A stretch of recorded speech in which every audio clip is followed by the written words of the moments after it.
Remember when they say family is the safest place in the world? That's a lie, the biggest lie I've ever heard.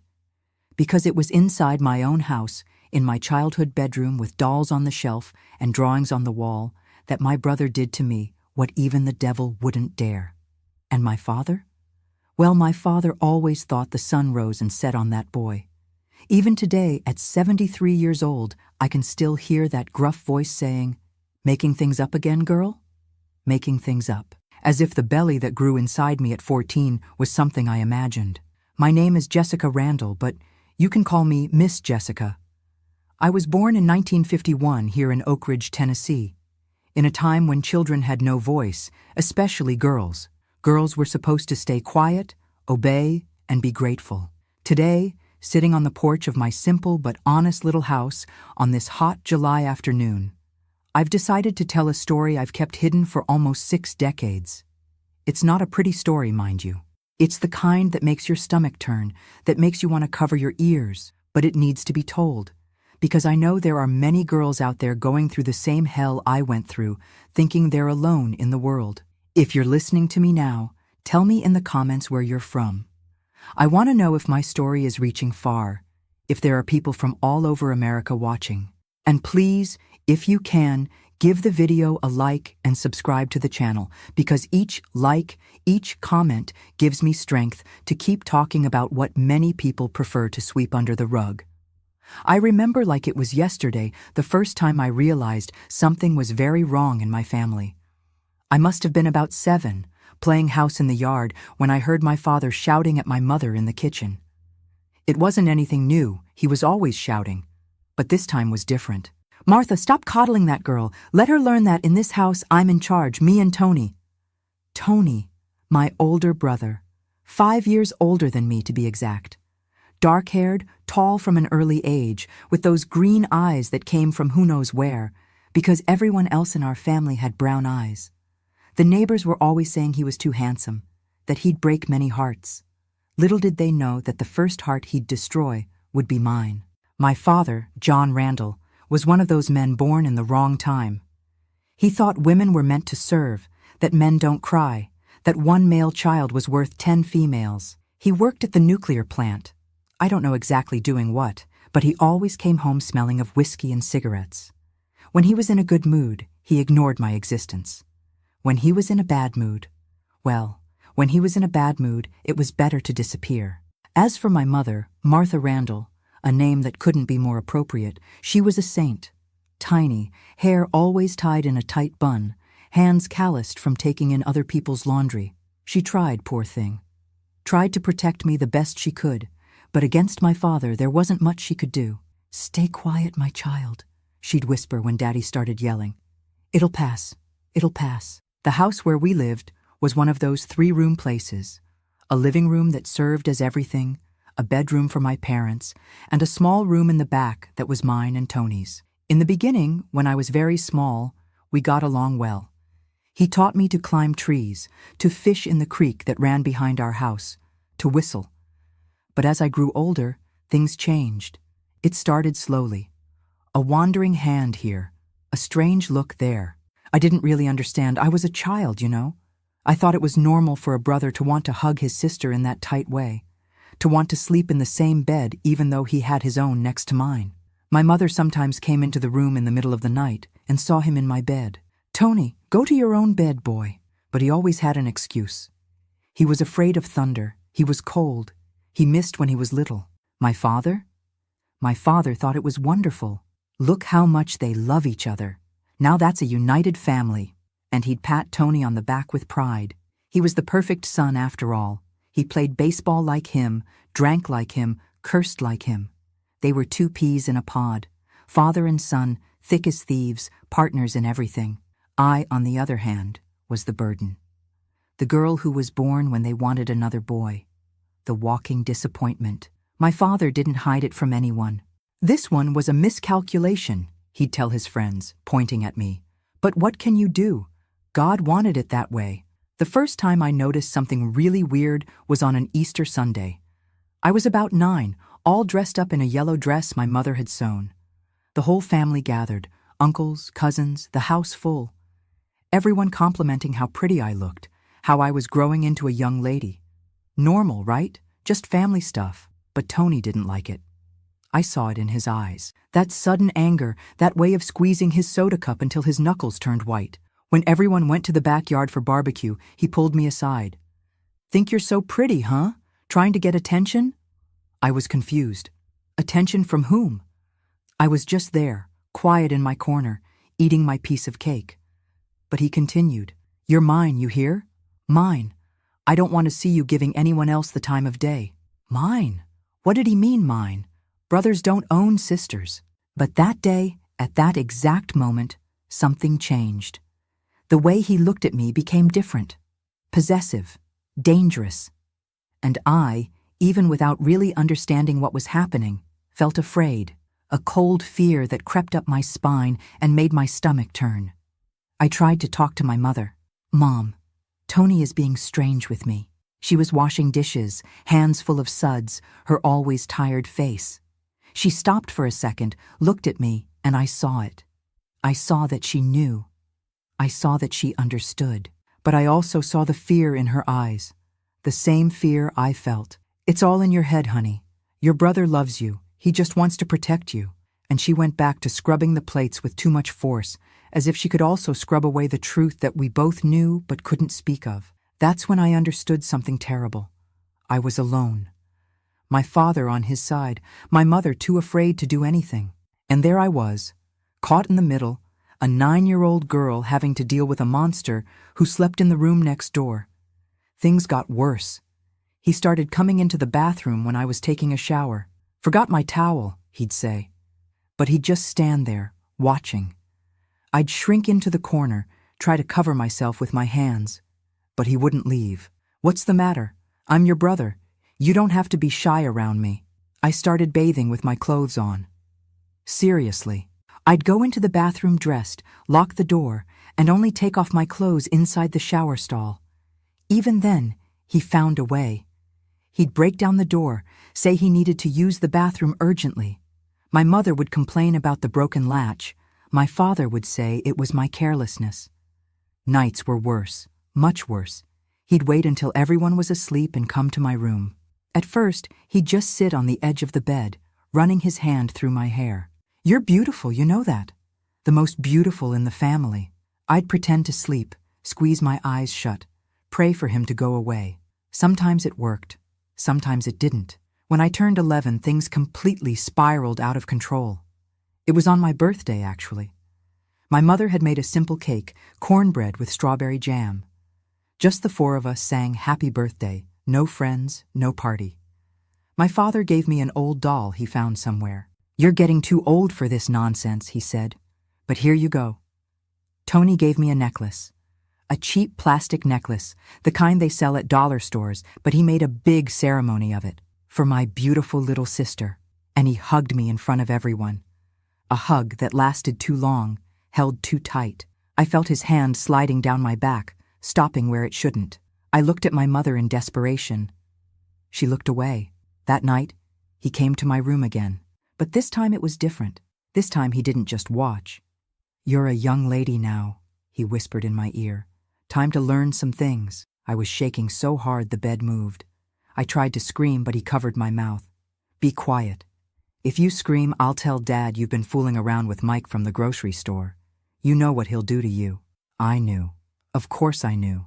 I'd seen him beat my mother for much less. Once, she smiled at the gas delivery man and got beaten for a week. Imagine what he'd do to me if he thought I was offering myself to the neighborhood boys, as he used to say. So I stayed quiet.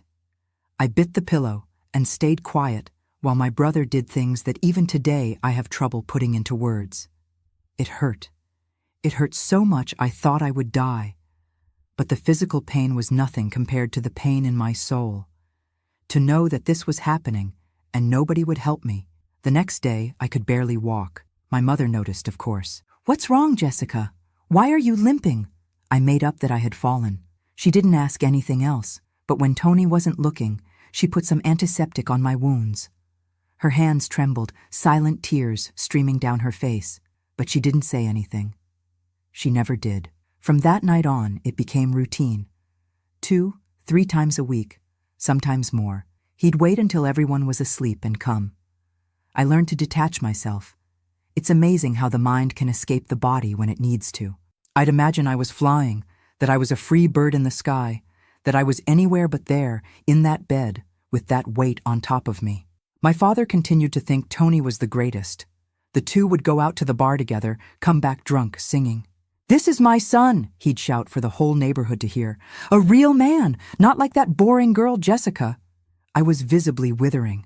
I stopped eating properly, stopped talking. At school, the teachers would ask if everything was okay at home. I'd nod yes. What was I going to say? Who would believe me? Tony was everyone's favorite, handsome, polite, helpful. He helped old ladies with their groceries, played ball with the neighborhood kids. The perfect son. No one imagined the monster he was when the doors closed. There was a day I almost told everything.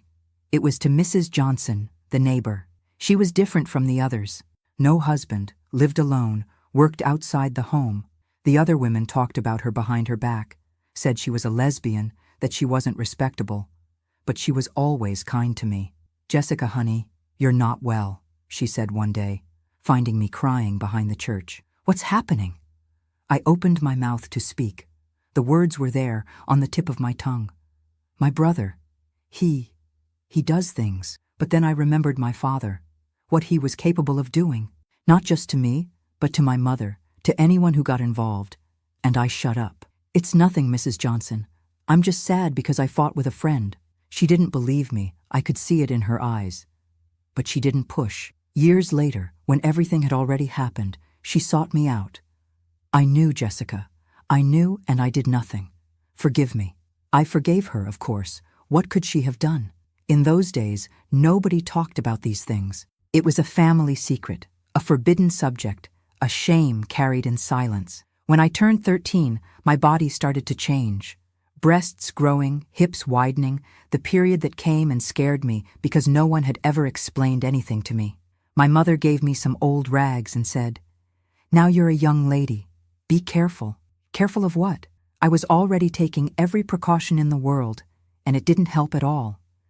Tony got even worse with the changes in my body. It was as if I had become an even more valuable trophy. The nightly visits increased. Sometimes he wouldn't even wait for everyone to sleep. He'd corner me in the bathroom, in the pantry, in any dark corner of the house. "You're getting hot," he'd say. "Soon the boys will start sniffing around. But you're mine, remember? Mine." I was an object, a thing, his private property, stamped and registered. And the worst part is that everyone seemed to agree with this. My father was always saying, "Tony's the one who'll choose who you marry. He knows the boys in town, knows who's decent. Marry." Little did he know that the only man who had touched me was his own son. The last straw came on a December afternoon. It was hellishly hot, the kind that leaves everyone irritable. My father had gone to work, my mother had gone to wash clothes at the river. I was alone at home, not alone. With him. "Come here, Jessica. Let's take advantage of being alone." I tried to run, but he was faster. He grabbed me by the hair, dragged me to the room. This time I fought. For the first time in all those years, I fought. I scratched, bit, kicked. But he was stronger. He always was stronger. "Think you're tough now, huh? I'll have to teach you a lesson." The lesson hurt more than all the other times combined. When it was over, I was bleeding. A lot. He looked at the blood on the sheet and shrugged. "Clean that up before Mom gets home." But I didn't clean it. I couldn't even get up. I lay there, in that red puddle, wishing to die, wanting to disappear, evaporate, cease to exist. That's how my mother found me.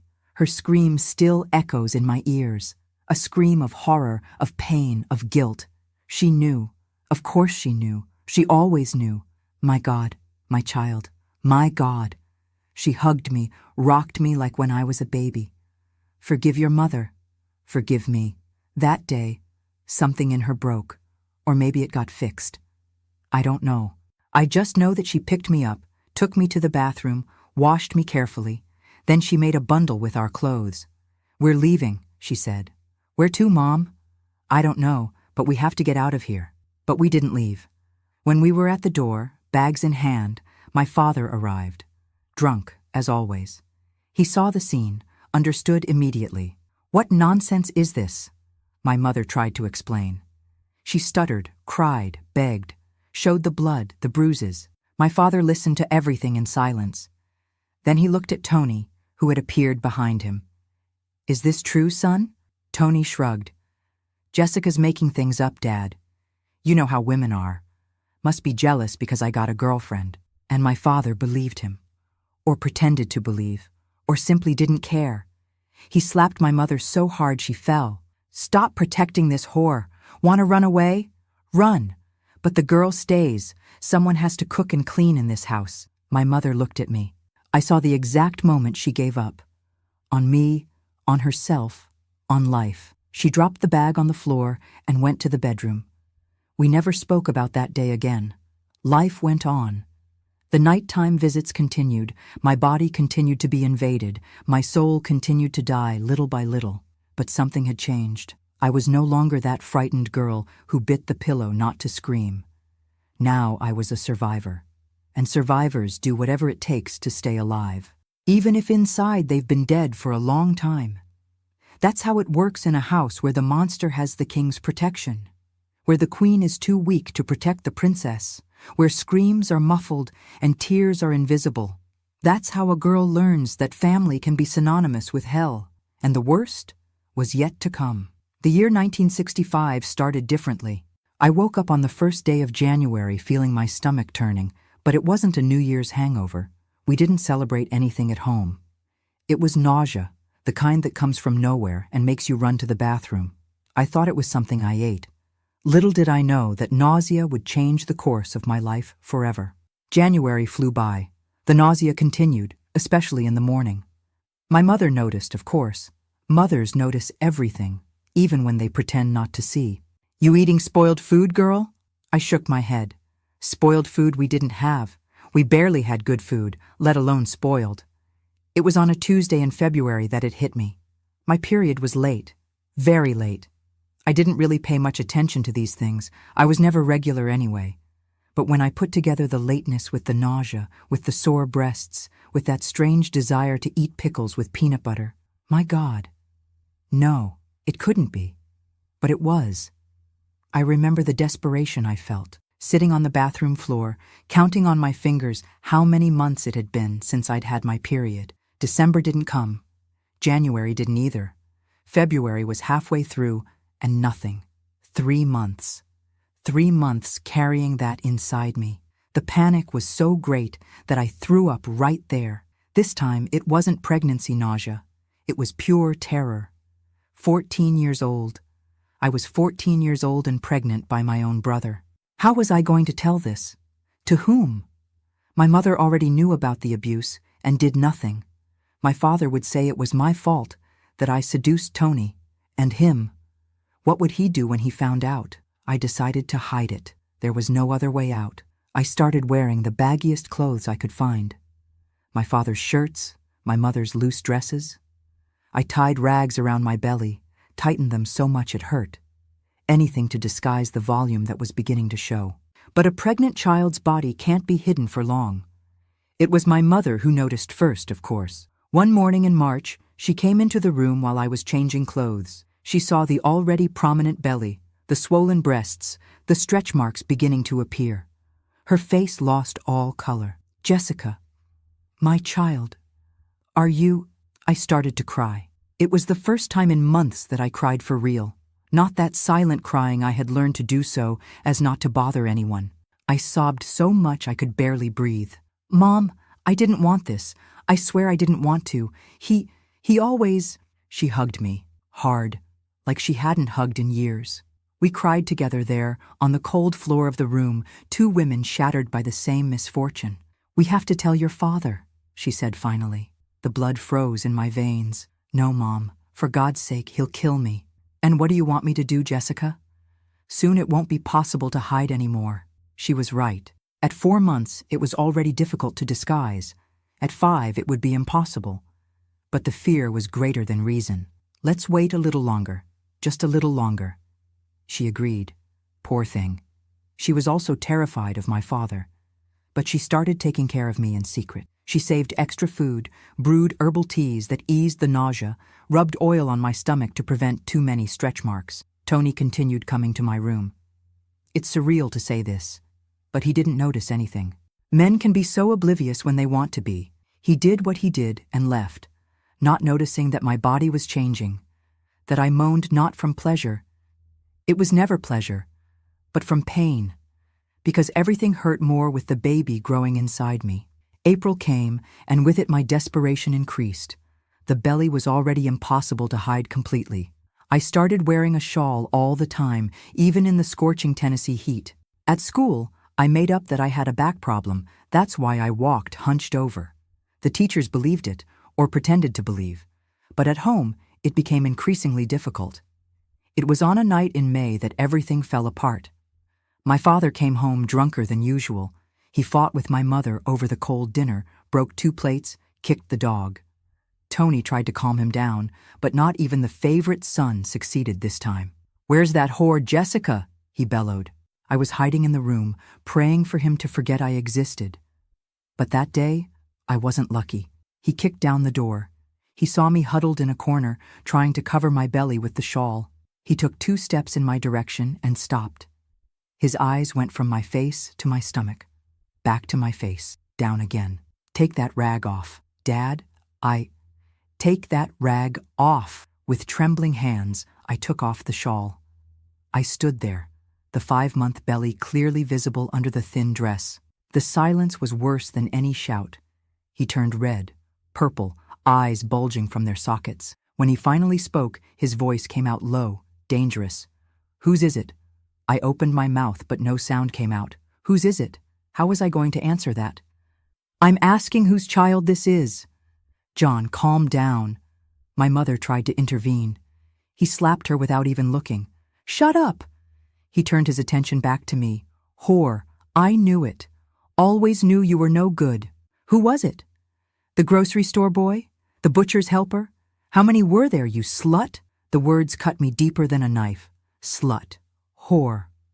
At 14 years old, pregnant by my brother, and that's what my father saw in me. "Dad, it wasn't... I didn't..." "Don't call me Dad," he spat the words. "I'm not the father of a whore." That's when Tony came into the room. He saw the scene, understood immediately. But instead of fear or guilt, what I saw on his face was anger. "What's going on here?" "Your sister." My father pointed at me as if I were a disgusting animal. "The whore is pregnant." Tony looked at me.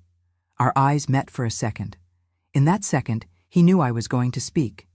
He saw it on my face, and he decided to act first. "I knew it," he said calmly. "I saw her with Mike from the gas station, several times. I tried to tell you, but you wouldn't believe me."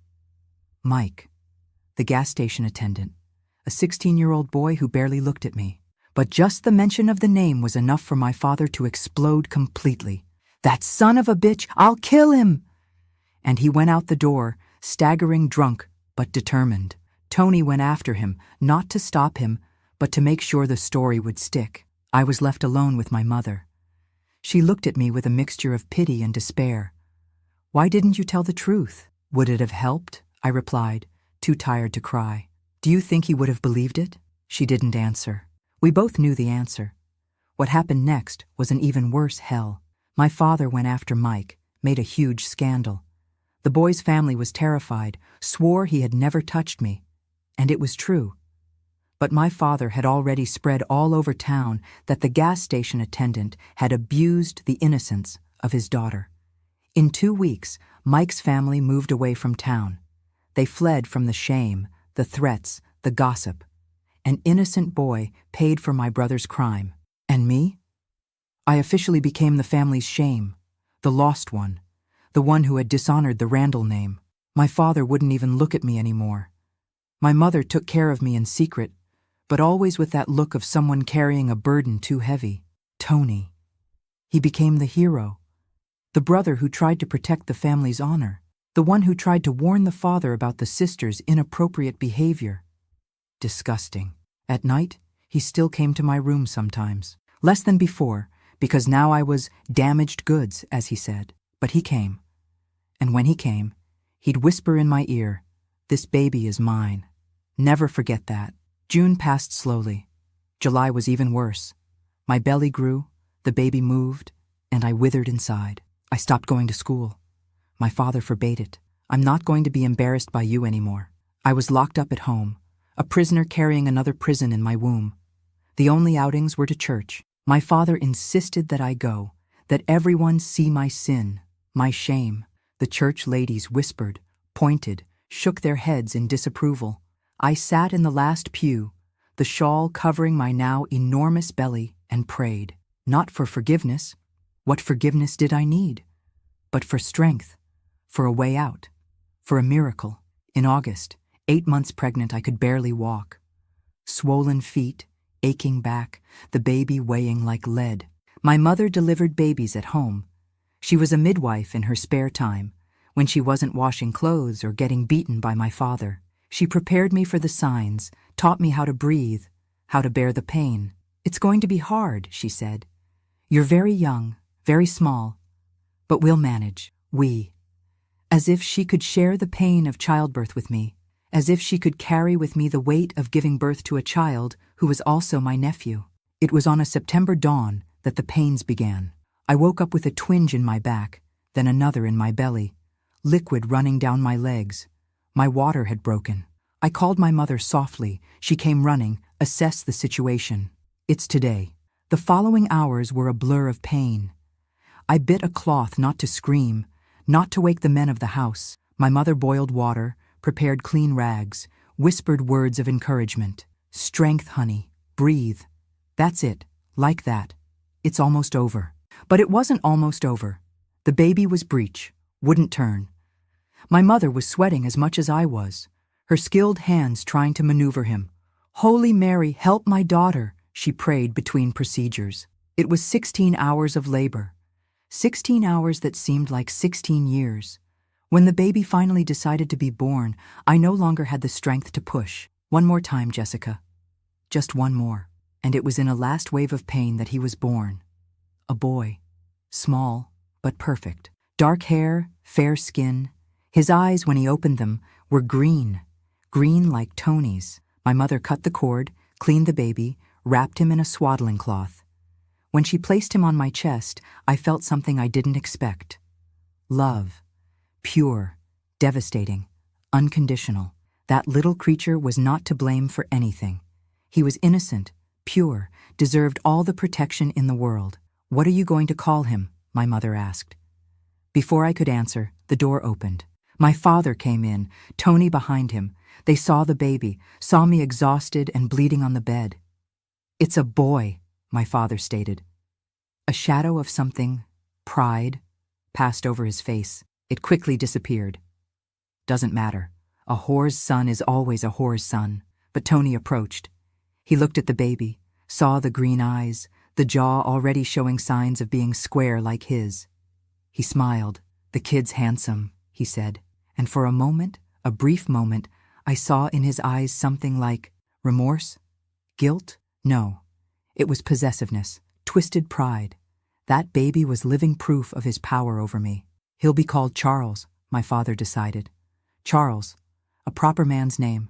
Maybe he won't take after his mother. Charles. My son had a name now. Charles Randall. No father on the record because officially no one knew who it was. Mike had been gone for months, so they couldn't put his name. It was just mine.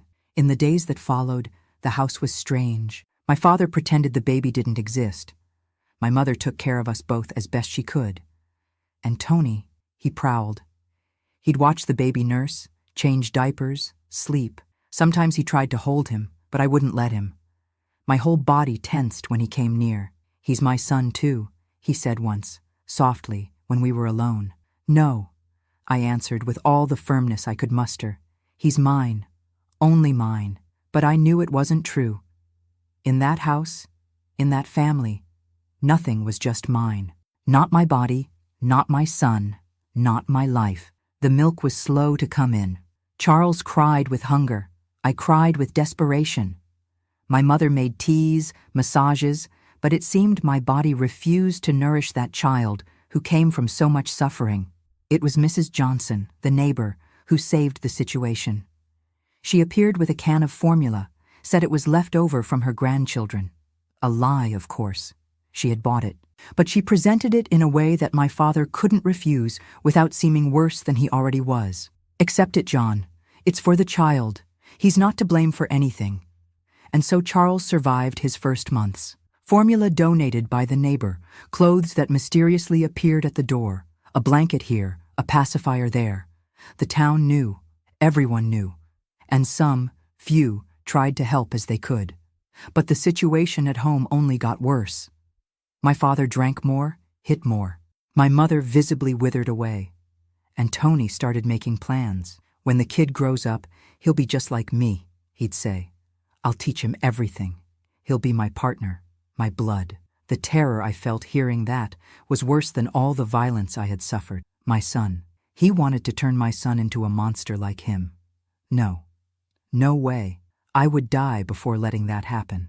And that's when I started planning our escape.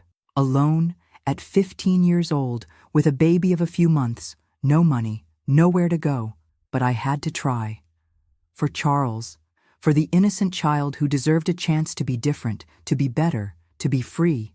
The problem was how to escape from a prison where your jailers sleep in the next room, how to protect a child when you yourself are still a child, how to find salvation when the whole world has turned its back on you. The answer would come in the most unexpected way possible, and it would change our lives forever. But I'll tell you that later. The plan to run away kept hammering in my head day and night. Charles was already 3 months old, drinking well from the bottle, sleeping almost the whole night. But how was a 15-year-old girl, without a penny to her name, going to manage to run away with a baby? Where to go? With what money? It was December when I gathered the courage for my first attempt. My father had gone to work. Tony had gone to play basketball. My mother was in the backyard hanging clothes. I took Charles, wrapped him in a blanket, put in a grocery bag his few clothes and a can of formula. I didn't even have a suitcase. I was going to leave like a homeless person. I reached the gate. My heart was beating so hard I thought it would explode. 1 step on the sidewalk. 2. 3. That's when I heard my father's voice. Where do you think you're going? He hadn't gone to work. He was hiding, waiting, as if he knew I would try. I turned slowly. Charles pressed against my chest. I was taking the baby for some fresh air. The slap came before I finished the sentence. I fell sitting on the sidewalk, protecting Charles with my body. He started to scream, frightened. Lying whore! Thought you were going to run away with the bastard? He dragged me back to the house by my hair, locked the door, took the key. From that day on, I became an official prisoner. I couldn't even go to the backyard without supervision. January 1966 came hot and suffocating. Charles was growing, looking more like Tony each day, the same green eyes, the same square jaw. He was my blessing and my curse. I loved that child more than my own life, but each familiar trait was a reminder of the horror I had lived through. Tony began to take more interest in the boy. He wanted to hold him, make faces, play. I was disgusted, but couldn't always prevent it. My father supported it. Let the uncle take care of his nephew. It's good to have a male figure around. Male figure. If he only knew what kind of figure that was. One afternoon, I overheard Tony talking with a friend. When the kid grows up, he'll be my buddy. I'll teach him everything I know. Women, booze, fun. He'll be a real man, not a sissy raised by a woman. I froze. He wasn't just talking about teaching Charles to play ball or fish. He was talking about turning my son into another predator, another monster. No, never. I would rather die, would rather kill, than let that happen. It was on a February night that I tried again. This time I was smarter. I waited for everyone to fall into a deep sleep. I took the kitchen knife, forced the window of the room slowly, without making noise. I passed Charles through first, then squeezed myself through the opening. I was almost reaching the street when the neighbor's dog started barking. It woke up the whole neighborhood. Lights turning on, people looking. My father appeared at the door, in his underwear and slippers, furious. "Get her!" I ran. With Charles in my arms, barefoot, I ran like never before. But where to? I didn't know anyone, had no family besides that one. All the dark streets looked the same. The baby was crying. I was crying, desperation taking over. I ended up hiding behind the church. I crouched there, praying for dawn, for a solution, for a miracle. But no miracle came. My father came, with Tony and 2 friends. They found me easily. Small towns don't have many places to hide. The beating I took that time almost killed me. I was beaten until I passed out. I woke up 2 days later, all bruised, barely able to open my eyes. They were so swollen. "Next time I'll kill you," my father promised. "And the bastard with you." I didn't doubt it. The hatred in his eyes was real, palpable. If I tried to run away again, I'd wake up in a coffin. If I woke up at all. March passed, April too. I lived like a ghost in that house. I took care of Charles, did the household chores, got beaten when I stepped out of line. Tony continued visiting me at night when he felt like it. Less than before, now I was used, damaged, but he still came. "You're still mine," he'd say. "No matter how many children you have," children, plural. The terror of getting pregnant again consumed me. But what could I do? Locking the door didn't help. He'd break it down. Screaming didn't work. I'd get beaten more. Defending myself was impossible. He was stronger. It was in May that I met Rosie, a girl my age who started attending church. She had come from New York with her family. Her father was a transferred banker, different from everyone in town. She wore pants, cursed, smoked in secret. At first she scared me. Then she fascinated me. She was everything I wanted to be, free, brave, self-possessed. We started talking after Mass. She didn't judge me, didn't whisper behind my back like the others. "How old is your son?" she asked one day. 8 months. "And the father?" "There is no father." She looked at me in that way that only another woman understands. There's always a father. The question is whether it's worth talking about him. I didn't talk, but I think she understood anyway. She started showing up at my house with flimsy excuses, borrowing a book, asking for a recipe. My father didn't like her. "That one's not a decent girl." But my mother defended the visits. "It was good to have company," she said. What no one knew was that Rosie was helping me plan. She had contacts in New York, new safe houses, places for women like me. Places that accepted single mothers, where they didn't ask questions. "But you need money for the ticket," she explained. "And something to sustain yourself until you find a job. Money. Always the damn money." Where was a girl locked up at home going to get money? The answer came from where I least expected. June arrived with the town's 4th of July preparations. Fireworks, parade, barbecue. My father decided that the family would participate. Appearances, always appearances.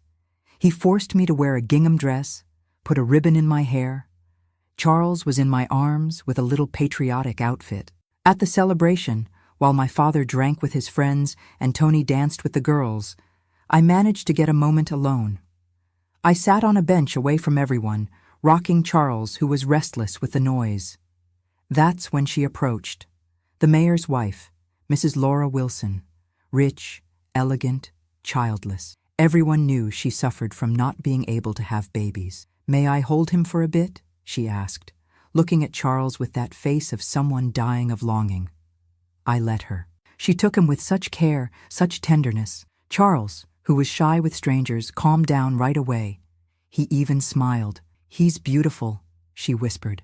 "So beautiful." We stayed there in silence, her rocking my son, me thinking about life. Suddenly she spoke.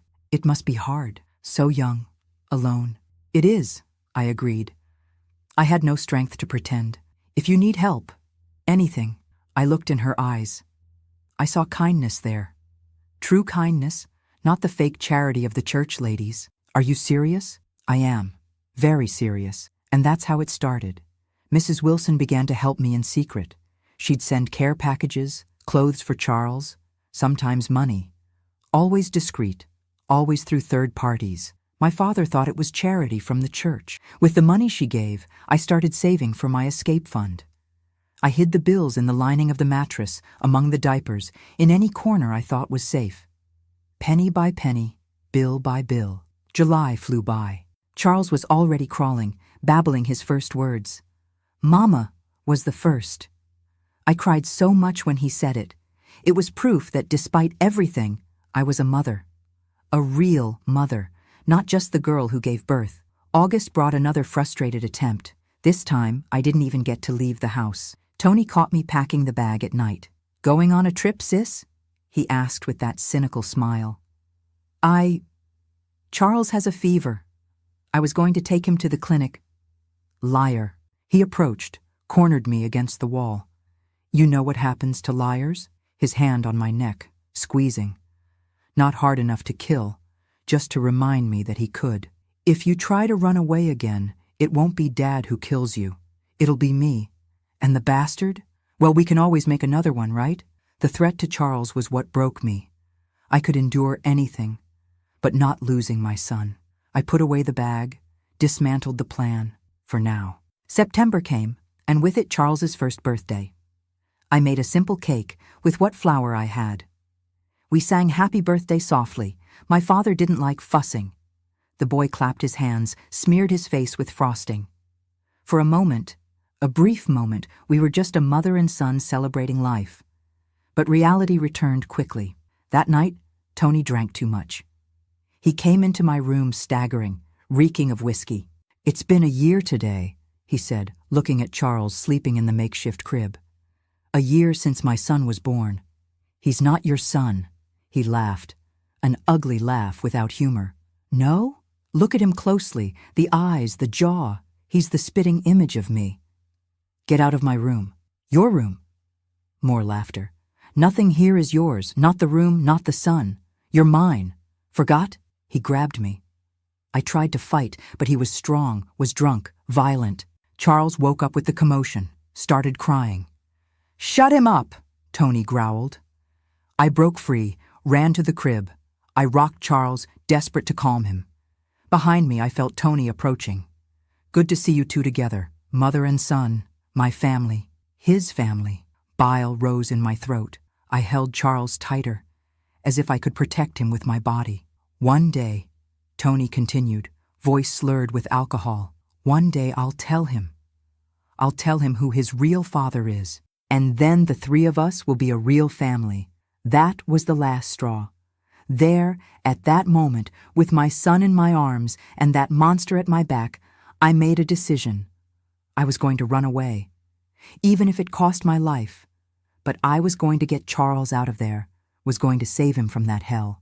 What I didn't know was that the opportunity was closer than I imagined, and it would come in the most tragic way possible.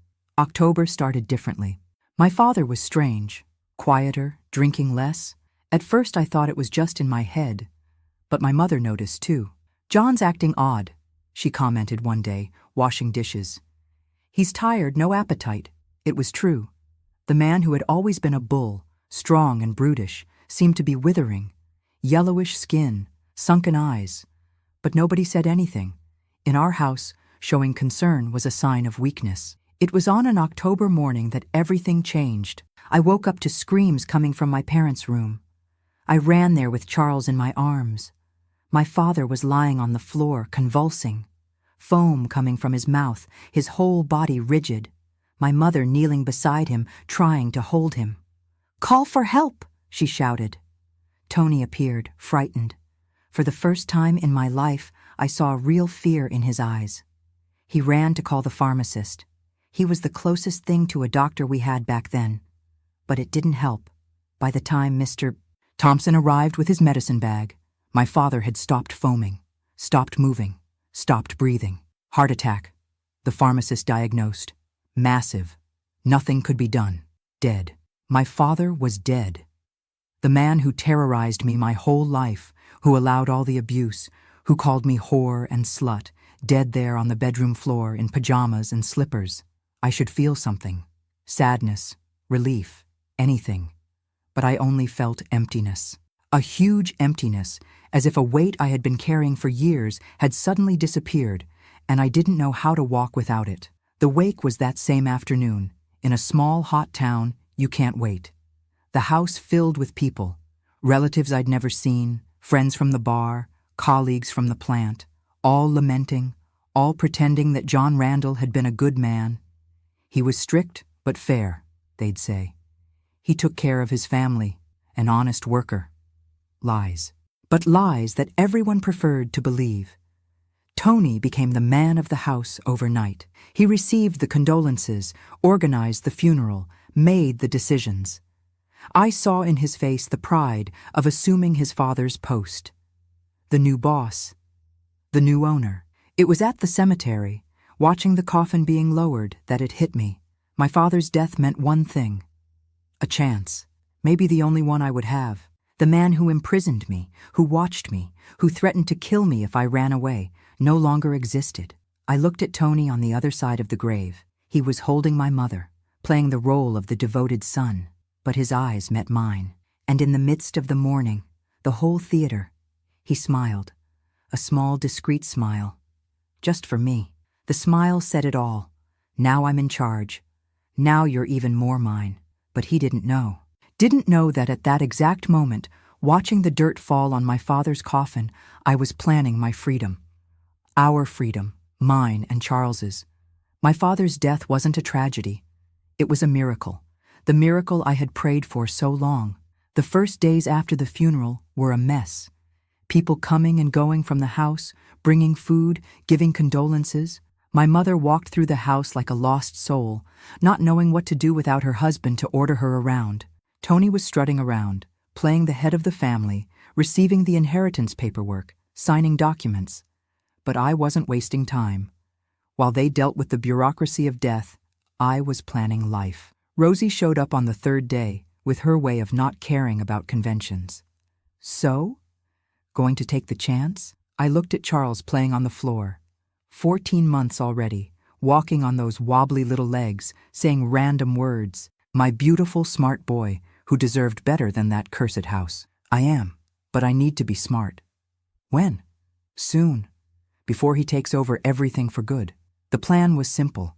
Wait for the will to be read, take my share, because I was entitled to something, being a daughter, and disappear. Rosie had already talked to a cousin in New York who rented rooms to young women. It wasn't ideal, but it was a start. The problem began when the lawyer read the will. Yes, my father had a will. And guess what? He left everything to his male child. Everything. The house, the land, the savings, for me and my mother, just the right to live there as long as Tony allowed. But that's not fair, my mother finally found the courage to complain. The lawyer shrugged. The law allows it. Your husband could dispose of his assets as he wished. I saw the triumphant smile on Tony's face. Now it was official. He was the owner of everything, of everyone, of me. That night, lying in bed with Charles sleeping beside me, desperation hit hard. Without money, how was I going to run away? The bus ticket to New York was expensive. I needed food for the journey, formula for Charles, a place to stay once I got there. That's when I remembered. Mrs. Wilson, the mayor's wife. She had said she would help if needed. Was the offer still valid? The next day, I made up that I needed to go to the pharmacy to buy medicine for Charles. It was a lie, but my mother let me go.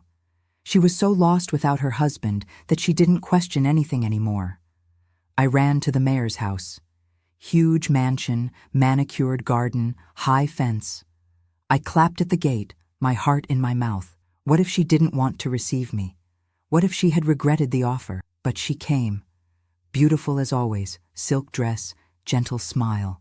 Jessica, what a surprise. I heard about your father. My condolences. Thank you, Mrs. Wilson. I need to talk to you. She saw the desperation in my face. Come in, dear. Let's talk. In the luxurious living room, with Charles in my lap looking in wonder at the crystal decorations, I told her everything. Not the sordid details. I still didn't have the courage for that, but the essentials. That I needed to leave that house, that I had nowhere to go, that I feared for my son's future. She listened in silence. When I finished, she sighed deeply. I suspected as much. Small town, one always suspects. But I never had proof, never knew how to help.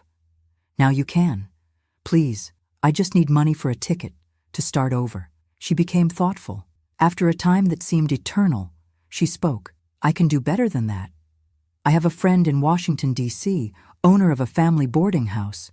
She needs help in the kitchen, offers room and board. It's not much, but it's honest work and a safe place. Washington, D.C., the nation's capital. Far enough from Oak Ridge to never cross paths with Tony again. My heart raced with hope. I accept anything. I'll call her today. And the ticket? Consider it a gift. I almost cried with gratitude. But Mrs. Wilson wasn't finished. There's one condition, Jessica. You leave and don't come back. Don't write, don't send news. Cut off all contact. It's for your safety and for mine. My husband can't know I helped. Do you understand? I understood. Of course I understood. The mayor wouldn't like to know his wife helped the fallen girl of the town to escape. It could stain the family's reputation. I promise, no one will ever know. I left there with a light heart for the first time in years. I had a plan, I had help, I had hope. I just needed to act quickly before Tony noticed anything. The following days were of careful preparation. I separated the essentials, clothes for Charles, documents, the little money I had hidden. Everything fit in one travel bag. Entire life in one bag. Rosie helped as she could. She found out the bus schedules, the best route, where to make stops. She taught me how to use the phone booth, how to ask for information, basic things I had never needed to know. It's different in big cities, she explained. You have to be smart, not trust just anyone. The set date arrived, November 3rd, 1966. The bus left at 4 in the morning. Mrs. Wilson sent the ticket money with Rosie, along with a letter of recommendation for her friend in Washington. The night before, I barely slept. I kept looking at Charles, memorizing every detail. The light brown hair, the upturned nose, the chubby little hands. My son, my treasure, who was going to know the world beyond those four walls. At 3 in the morning, I got up slowly. I dressed Charles while he was still sleeping, grabbed the bag, made the sign of the cross. The house was silent. My mother snoring softly in her room. Tony had gone out. It was Friday, his night at the town's brothel. I walked through the living room on tiptoe. Each creak of the floorboards seemed like thunder. Charles moved in my arms, mumbled. I shushed him softly, rocking him. I was almost at the door when I heard, "Really leaving?" I froze. I turned slowly.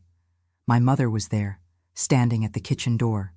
Old nightgown, disheveled hair, eyes red from crying. "Mom!" I know. I've always known. Everything. Her voice was a broken whisper. But I never had the courage. "Your father, I was afraid. Why didn't you protect me?"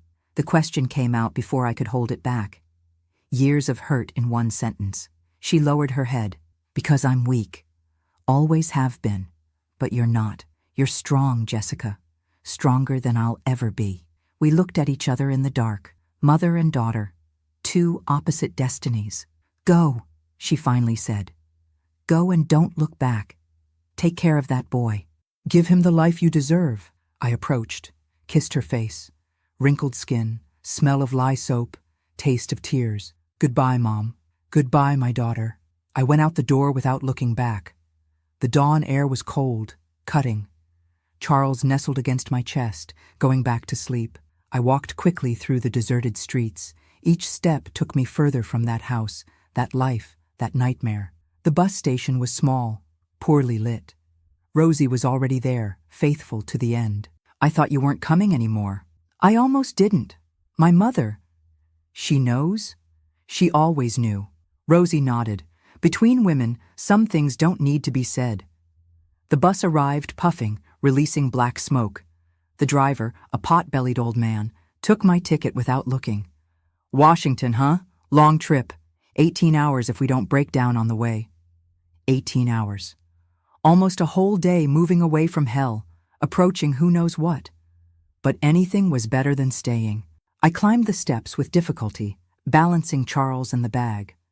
The bus was almost empty, half a dozen passengers sleeping, heads bobbing to the rhythm of the road. I chose a seat in the back, near the window. I settled Charles, who was now awake, looking at everything with baby curiosity. Rosie came up to say goodbye. "Take care of him. And yourself." "I will. When you get there, forget this place. Forget everything. Start from scratch. Like it's that easy. She held my hand. It's not easy, but it's necessary. You deserve to be happy, Jessica. Both of you do. The driver honked. Let's go. I've got a schedule to keep. Rosie ran down. She waved from the sidewalk as the bus started. I waved back, eyes burning with unshed tears. The bus picked up speed, leaving behind the familiar little houses, the church where I suffered in silence, the cemetery where my father was rotting, the square where I never played. Oak Ridge disappearing in the dark, becoming memory, becoming past. Charles pointed to the window, amazed at the lights passing by quickly. Look, Mama, look.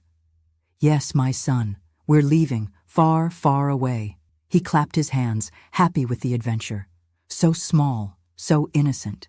He had no idea of the hell we were leaving behind, of the monster who slept in that house and who would wake up in a few hours to discover that his prey had escaped. I imagined Tony's face when he saw the empty room, the anger, the hatred, but also the relief.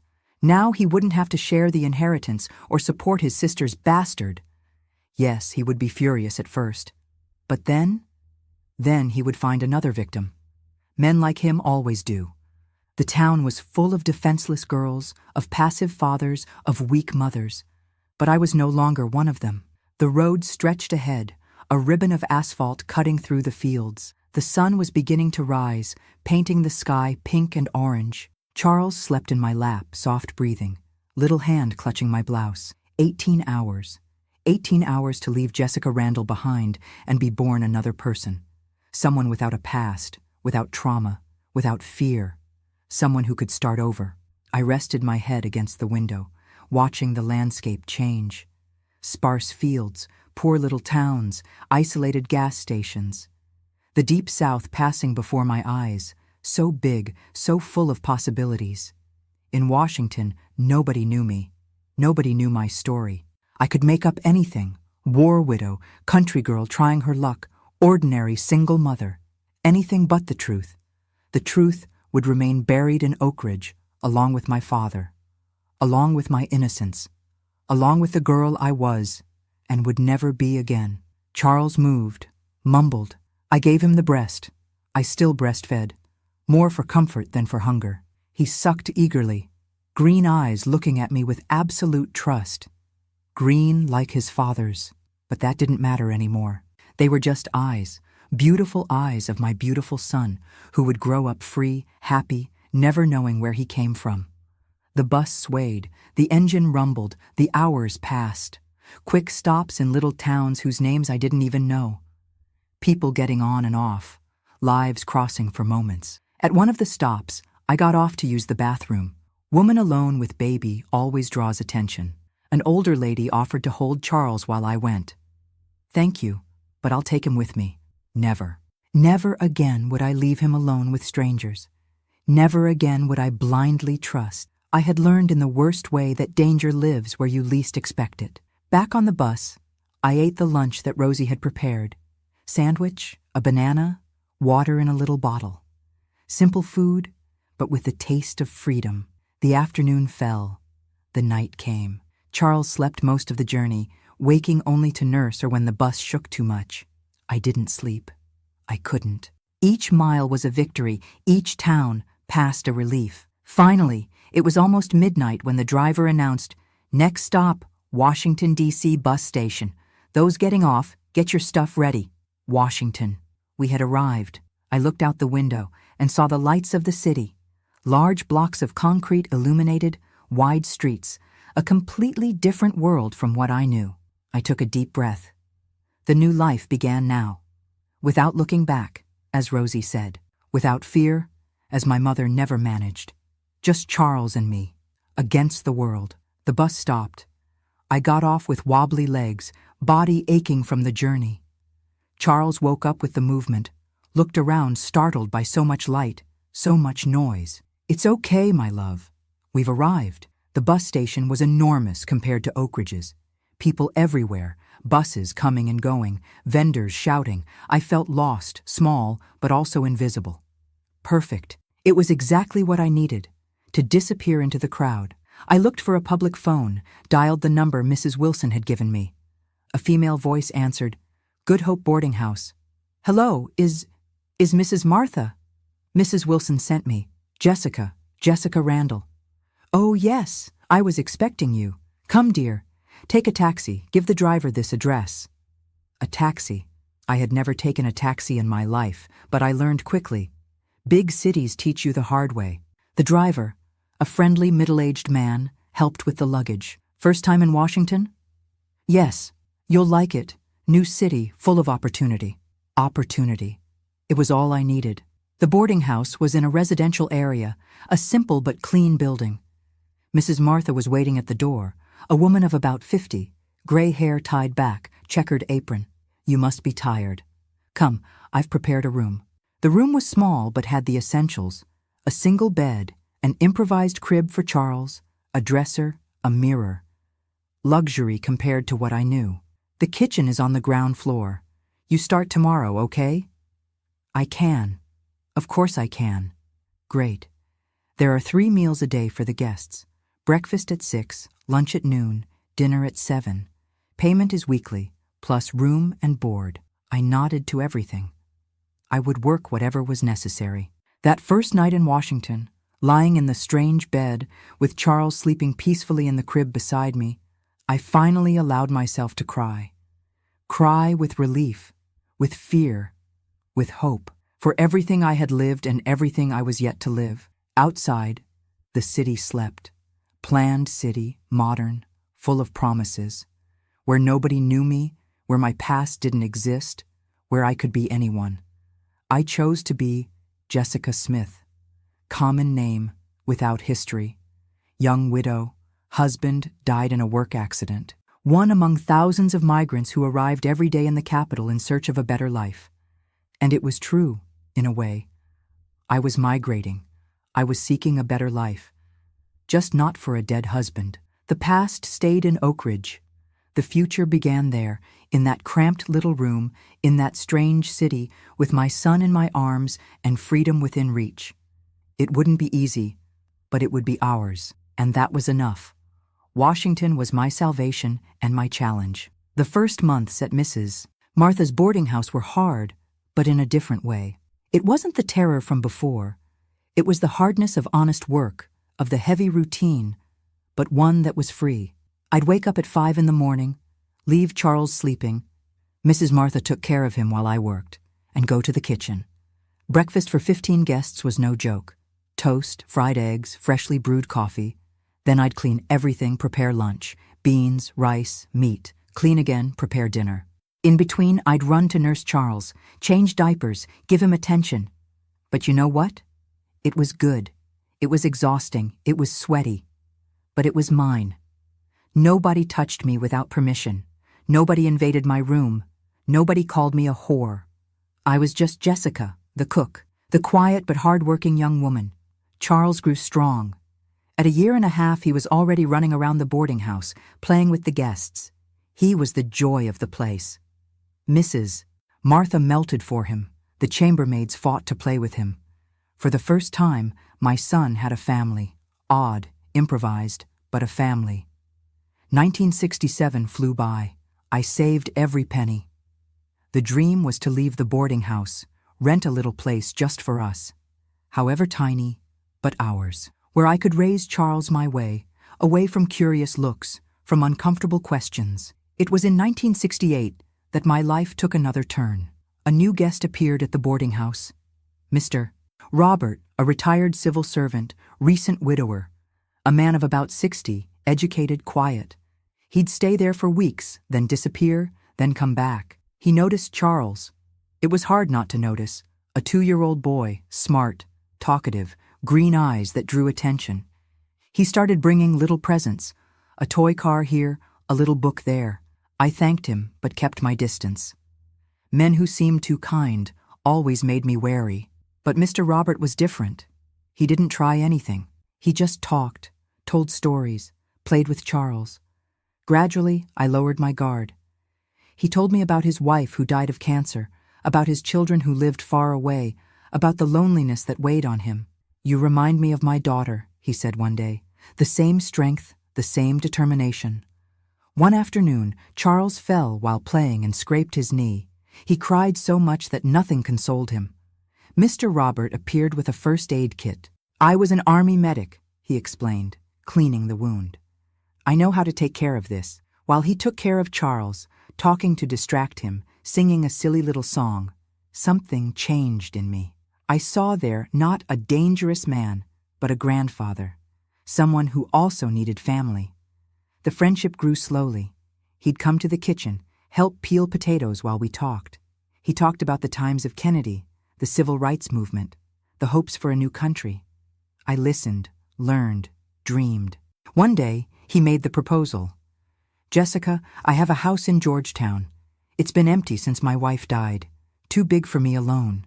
How about you and Charles living there? It's not a favor. You take care of the house, cook, and I pay a fair salary." My heart raced. A house? Leave the boarding house? It seemed too good to be true. But what will people say? He laughed. "Let them say what they want. I'm too old to care about gossip. You need a house, I need company. It's business, not romance." I thought long and hard. I talked with Mrs. Martha, who approved right away. "Robert is a decent man, Jessica. I've never seen him disrespect anyone." I accepted. In March 1969, we moved to his house. It was a simple but spacious townhouse. 3 bedrooms, yard, all neat. Charles got a room of his own for the first time in his life. The routine was peaceful. I took care of the house, prepared the meals. Mr. Robert left early, returned in the late afternoon. We'd talk at dinner, then each to their own corner. Mutual respect, healthy distance. But children don't know these boundaries. Charles adopted Mr. Robert as his grandfather. Grandpa Rob, he called him. He followed the old man around the house, asked for stories, showed him drawings, and Mr. Robert, bless him, melted completely. It was he who taught Charles to ride a bicycle, who took him to the park for the first time, who explained about the planes that passed. "Look there, Charlie. That big one is a Boeing." Seeing the two together, my heart squeezed. This is what family should be.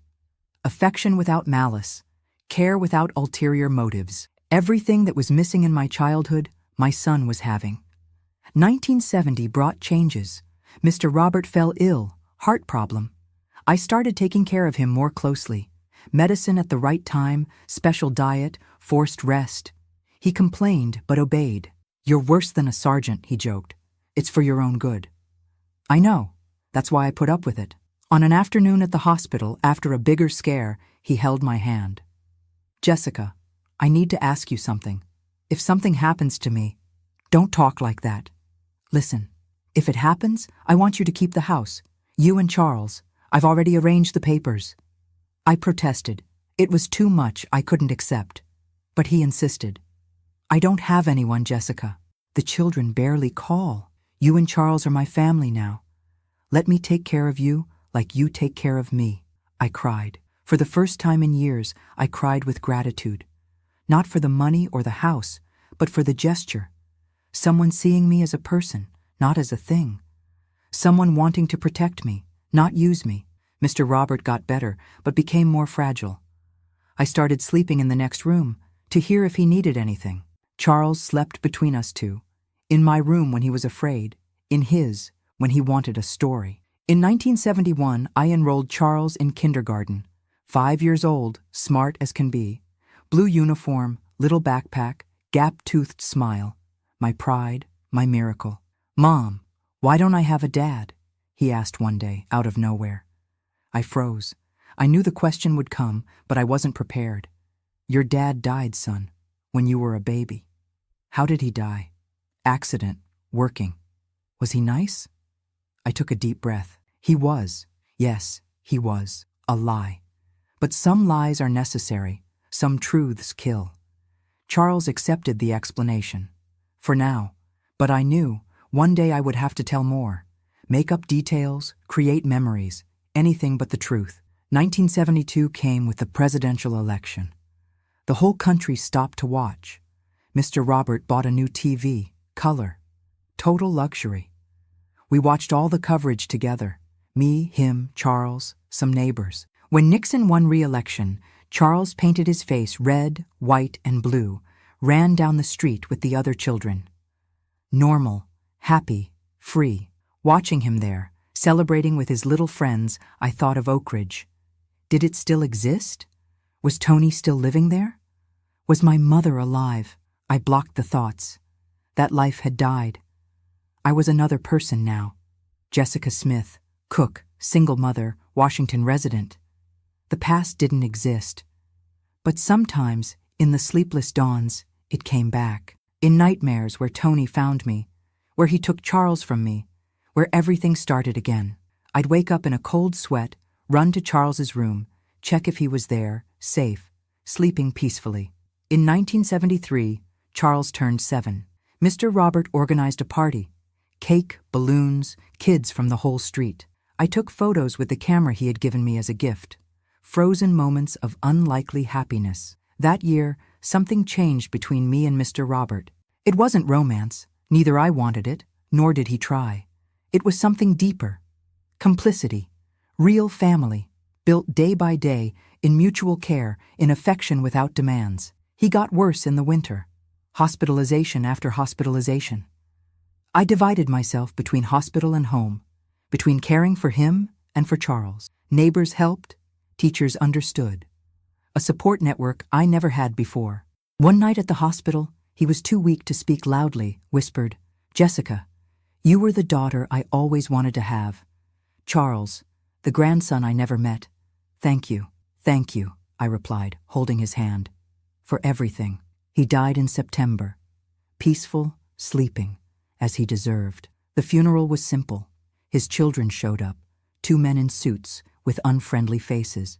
They questioned everything, who I was, what I was doing there, why their father left the house to me. "I'm his housekeeper," I explained. "A housekeeper who lives in the house? Who inherits everything?" The insinuation was clear. They thought I was a lover, a gold digger, a con artist. I let them talk. I didn't owe explanations to anyone. The lawyer resolved everything. The papers were in order, Mr. Robert's wishes registered. The house was legally mine and Charles's.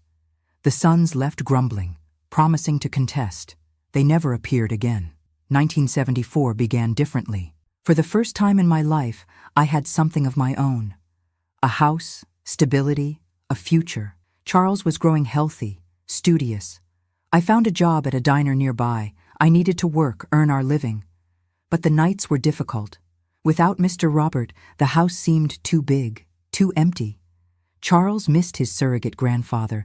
I missed the company. That's when I met Mrs. Neely, the neighbor next door. Tough New Orleans lady, respected voodoo priestess. She saw my distress, offered help. "Girl, you're carrying something heavy. I can see it in your eyes. Want to talk?" I refused at first. Then, on a night of insomnia, I knocked on her door. We drank coffee, talked. I didn't tell everything. I never told everything. But I talked about the loneliness, the fear, the nightmares. She listened, nodded, understood. Everyone has ghosts, child.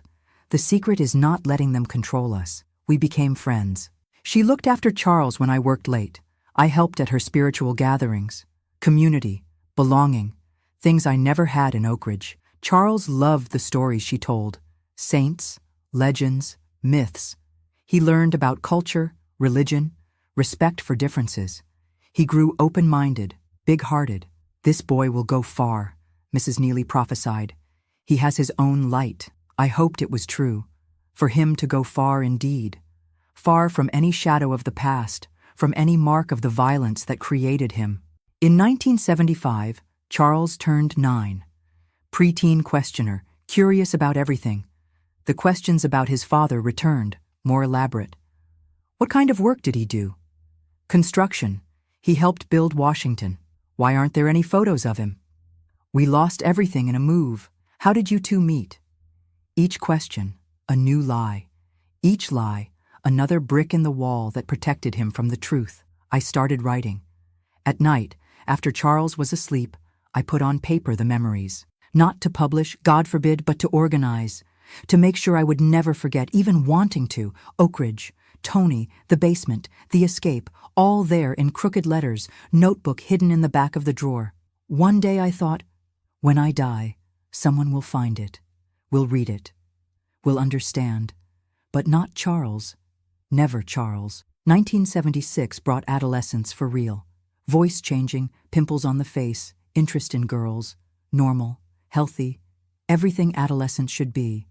But the eyes, those damn green eyes. Each year that passed, more like Tony's. Sometimes, at a specific angle, in a particular expression, I saw the monster in my angel. I'd take a deep breath. Remember, genetics is not destiny. Nurture overcomes nature. My son was good, would be good, regardless of the blood in his veins. In 1977, the graduation from middle school. Charles in a suit, diploma in hand, proud smile. Me in the audience crying secretly. My boy becoming a man, a good man. The years went by, and I watched each moment as if it were the last. By 1978, my Charles was preparing for college entrance exams. Mom, I want to go to college, engineering like Dad. Dad, the invented ghost he idolized, the dead hero who never existed. You will, son. You'll achieve all your dreams, his dreams, mine.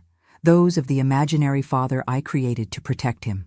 In 1978, those were nights of study, textbooks spread across the table, nervousness in the air, Charles tense. Me even more so. When the result came out, accepted at Georgetown University, civil engineering, it was an explosion of joy. Party in the street. Mrs. Neely made her special jambalaya. Neighbors brought drinks, music until late. Charles hugging me, laughing, celebrating. I made it, Mom. I made it.